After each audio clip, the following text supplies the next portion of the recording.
Assalamualaikum warahmatullahi wabarakatuh. Perkenalkan, nama saya Muhammad Pratama dengan nomor NIM 236151056 dengan kelas 2B Tadris Bahasa Indonesia. Di sini saya akan menyampaikan materi terkait perkembangan sejarah sastra. Yang pertama adalah Balai Pustaka. Pada akhir abad ke-19, pemerintah banyak membuka sekolah Bumi Putra dengan tujuan untuk mendidik pegawai rendahan yang dibutuhkan oleh pemerintah Belanda. Akan tetapi sekolah yang tidak diharapkan akan tumbuh dan berkembang, justru berkembang makin pesat. Banyak masyarakat yang pandai membaca dan menulis. Melihat minat masyarakat tersebut dalam membaca, maka pemerintah Belanda merasa khawatir jika rakyat membaca buku-buku dari luar negeri ataupun dari Belanda. Oleh karena itu, pemerintah Belanda kemudian membentuk sebuah komisi yang diberi nama Komisi Bacaan Rakyat dan Sekolah-Sekolah Bumi Putra. Komisi ini dibentuk pada tanggal 14 September 1908 di bawah pimpinan Dr. G.A.J. Hezau pada tahun 1917. Namanya diganti menjadi Balai Pustaka, dan Balai Pustaka kemudian berkembang dengan pesat pada tahun 1920. Adapun sastrawan-sastrawan dalam Balai Pustaka yaitu yang pertama menurut Sarwadi, Nur Sultan Iskandar, Marah Rusli, dan Abdul Muiz. Kita bahas satu persatu. Yang pertama, Nur Sultan Iskandar, yaitu pengarang yang paling booming atau produktif dalam angkatan Balai Pustaka.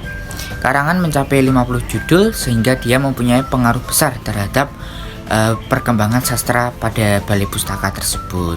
Adapun contoh karya sastranya yang pertama, Apa Dayaku Karena Aku Perempuan, roman. Yang kedua, Korban Karena Percintaan, dan yang ketiga, Salah Pilih. Yang kedua yaitu Abdul Muiz. Abdul Muiz terkenal karena roman yang berjudul Salah Asuhan yang terbit pada tahun 1928. Yang terakhir, yang ketiga, Marah Rusli. Marah Rusli merupakan penulis Siti Nurbaya yang telah menjadi ikon angkatan Balai Pustaka. Salah satu naskah yang terkenal pada angkatan Balai Pustaka yaitu sebuah novel yang berjudul Siti Nurbaya pada tahun 1922.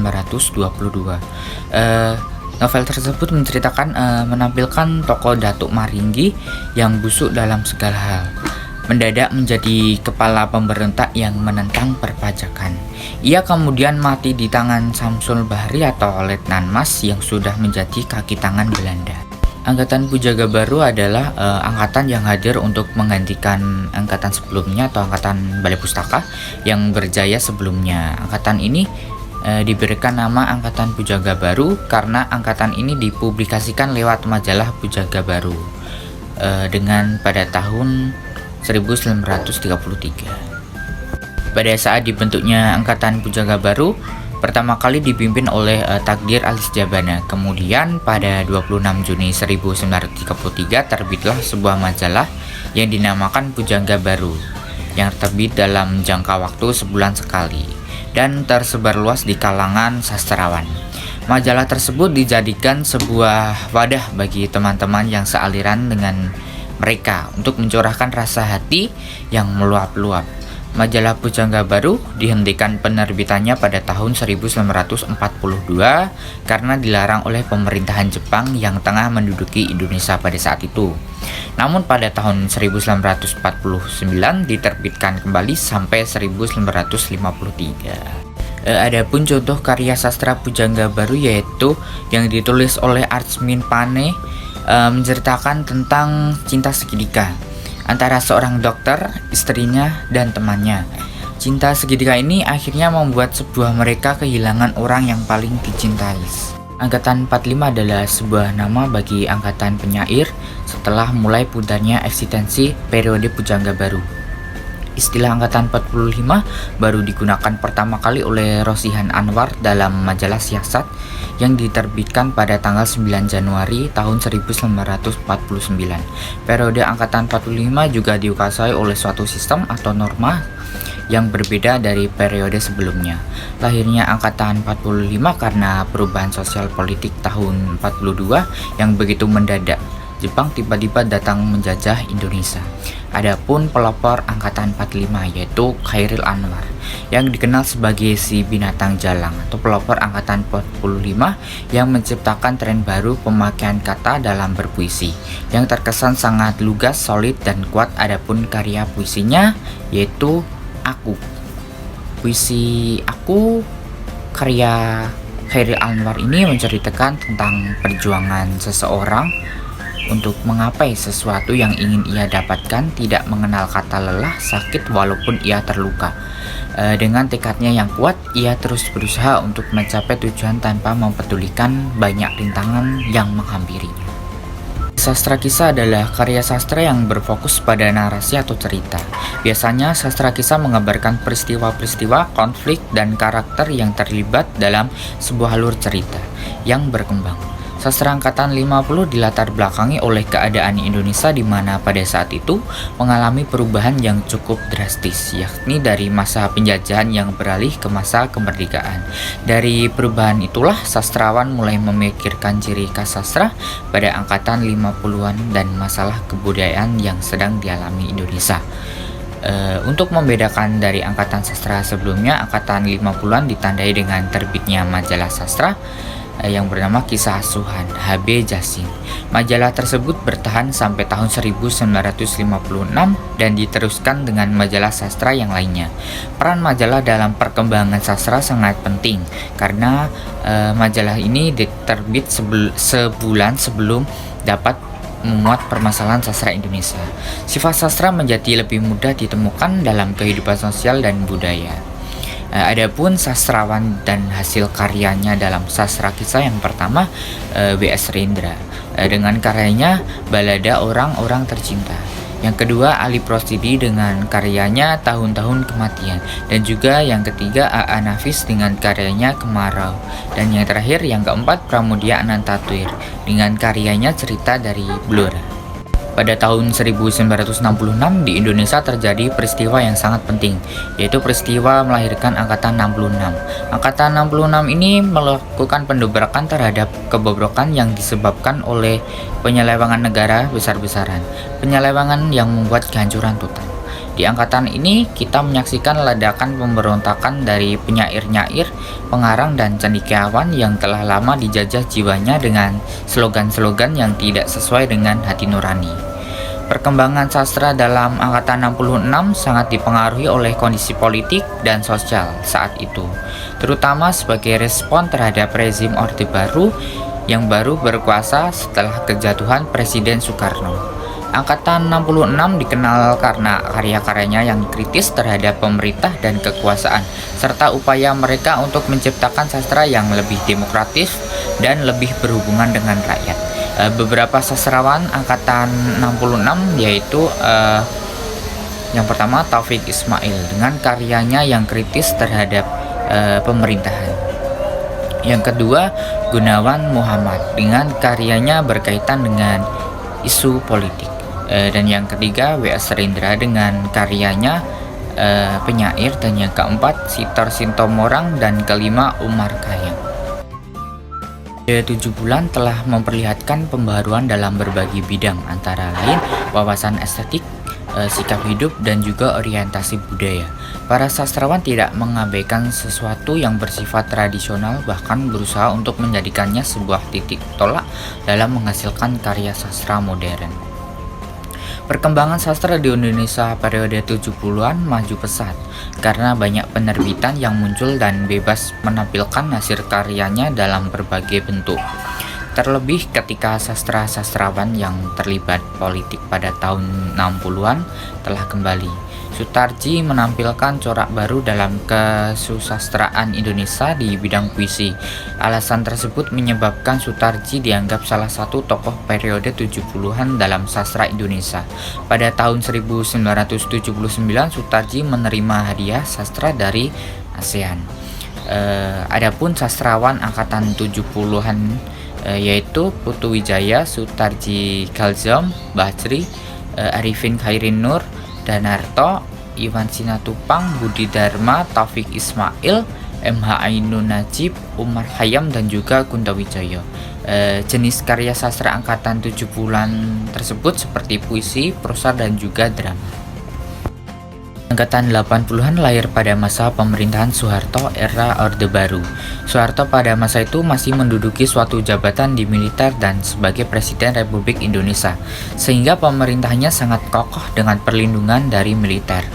Ketika ada sebuah karya yang sifatnya dianggap provokasi, mengancam, melecehkan, dan menyinggung dan merugikan, maka akan langsung ditindaklanjuti oleh Soeharto dengan segera. Contohnya adalah majalah Dijajah yang terkenal pada waktu itu. Perkembangan angkatan 80 dalam dunia sastra Indonesia menandai periode penting yang penuh dengan dinamika dan inovasi. Seperti peran perempuan dalam sastra, perempuan memiliki peran yang semakin signifikan dalam angkatan 80.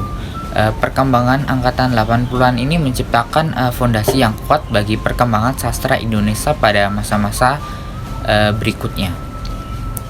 Tokoh-tokoh angkatan 80-an seperti Hilman Hariwijaya, Marga, NH Dini Mira Wijaja, Ahmadun Yosi Hervanda. Angkatan 90 ditandai dengan maraknya karya-karya sastra, puisi, cerpen maupun novel yang bertema sosial politik, khususnya seputar reformasi.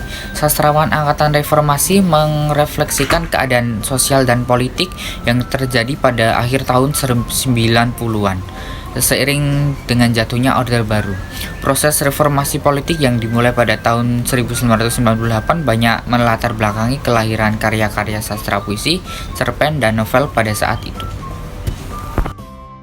Angkatan 2000 adalah angkatan generasi penulis dan sastrawan yang aktif pada masa milenium yang ditandai dengan berbagai perkembangan dan transformasi dalam dunia sastra Indonesia, termasuk penggunaan teknologi informasi, diversifikasi gaya penulisan, dan refleksi terhadap realitas sosial politik kontemporer. Jenis-jenis sastra yang berkembang pada angkatan 2000 meliputi sastra wangi dan sastra cyber.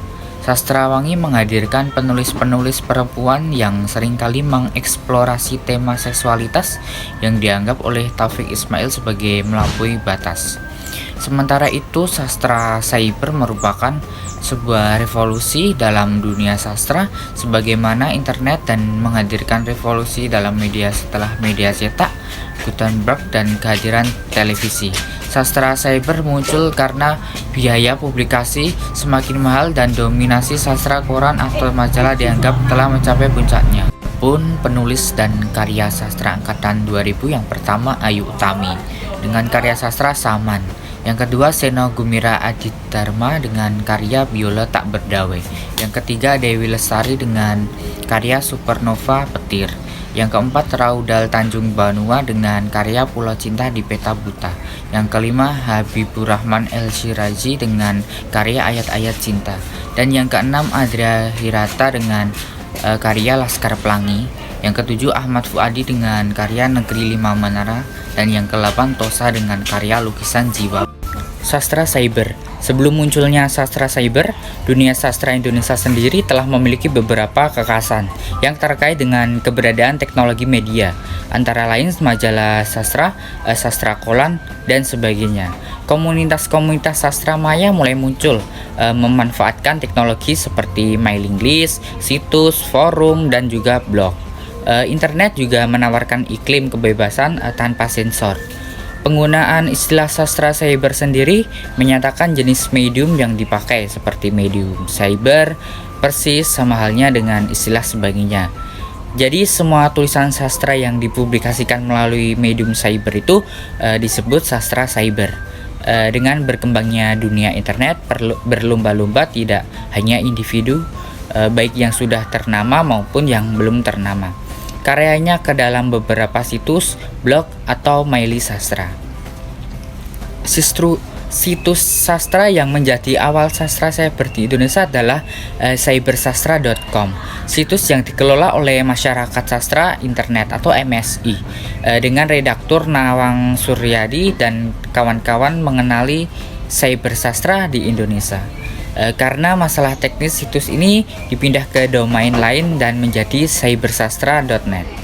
Selain itu, lembaga-lembaga terutama yang bergerak dalam bidang kesenian seperti Yayasan Lontar dengan www.lontar.org, yayasan lain yang memiliki situs seperti itu ialah Yayasan Taraju atau KSI, Aku Baca, Aksara, dan juga Ikon. Adapun puisi karangan Tulus Wicarnako dengan judul Menyapa Narsiskus. Banjir cerpen. Sejarah cerpen sendiri berasal dari sketsa yang mengangkat kehidupan sehari-hari, cerita ringan dan lucu, atau kisah tragedi percintaan yang diambil dari suatu peristiwa yang pernah menjadi berita aktual. Perkembangan cerpen dirasakan sangat cepat karena ruang dan kesempatan untuk berkarya lebih terbuka. Satu hal yang memungkinkan cepatnya perkembangan cerpen karena dipengaruhi oleh sikap revolusionis, kepekaan masyarakat Indonesia untuk sebuah perubahan yang cepat dan signifikan. Sehingga menurut kehadiran sebuah bentuk karya sastra yang bersifat santai, cepat saji, dan mudah dipahami oleh seluruh pembaca, dan kecenderungan itu mengarah pada cerpen. Sejumlah nama cerpenis yang diantaranya terdapat Winarso dengan karya Bidadari Bersayap Belati, Hudan Hidayat, Orang Sakit, Keluarga Gila, Maureli Simbolon, Bara Negeri Dongeng, Satmoko Budi Santoso, Jangan Membunuh di Hari Sabtu, Mustafa W. Hashim, Api Meliuk di Atas Batu Apung, Kurnia Effendi, Senapan Cinta, Muhammad Wan Anwar, Sepasang Maut, Yusril Kawes, Kembali ke Pangkal Jalan, Isbedi Setiawan, Perempuan Sunyi, Trianto Triwikromo, Anak-anak Mengasah Pisau, dan juga Damhuri Muhammad, Laras Tubuhku Bukan Milikku. Itulah penyampaian materi perkembangan sejarah sastra. Terima kasih. Mohon maaf kalau ada salah kata maupun perbuatan dalam ucapan saya atau dalam pengeditan ini. Terima kasih. Wassalamualaikum warahmatullahi wabarakatuh.